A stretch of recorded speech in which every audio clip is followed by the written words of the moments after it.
Hi, my name is Marietta Mahani, and this week's muscle conditioning tip is actually going to be using the ball, but in a way that we're using it for cardio. So I know that we're referring to muscle conditioning here, but there is a muscle component to this in that it's like you're doing thousands of little squats. So your legs are definitely going to feel this, as well as the deep abdominal muscles, because they're going to constantly contract each time you impact on the ball. So what are we doing?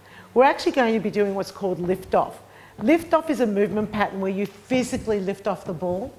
You hold the ball in place using at least one hand on the ball to ensure that when you come down, it's exactly where you left it, because you want to make sure that that happens. So this week, what we're going to be focusing on is what we're doing with our feet. So we're going to do exercises with the feet closer together. Now, why is this different from doing it like that? Huge. When I've got my feet out wide, that base of support helps me stay more balanced, more centered on the ball.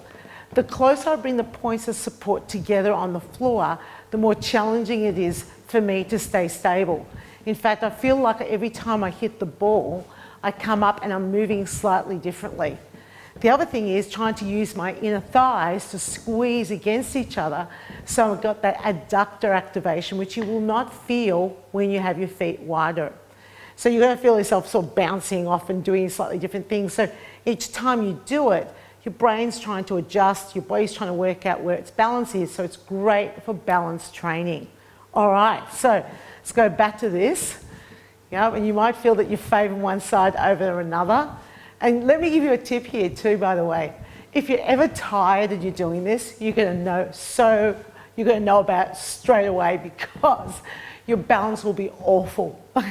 So this is not something that you want to do when you're so fatigued that you can't see straight, literally.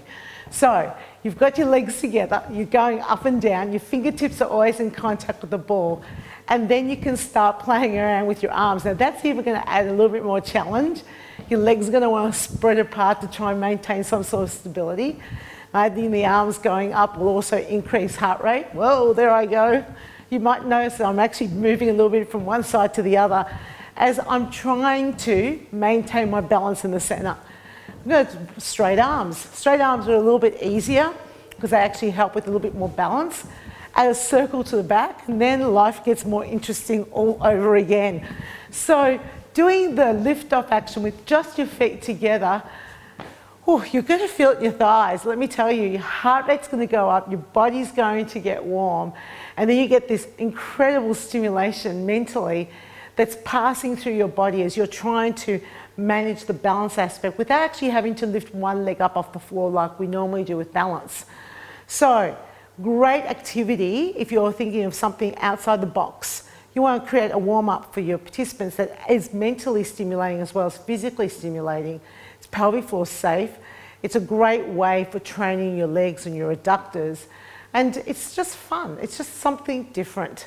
And that's this week's muscle conditioning tip.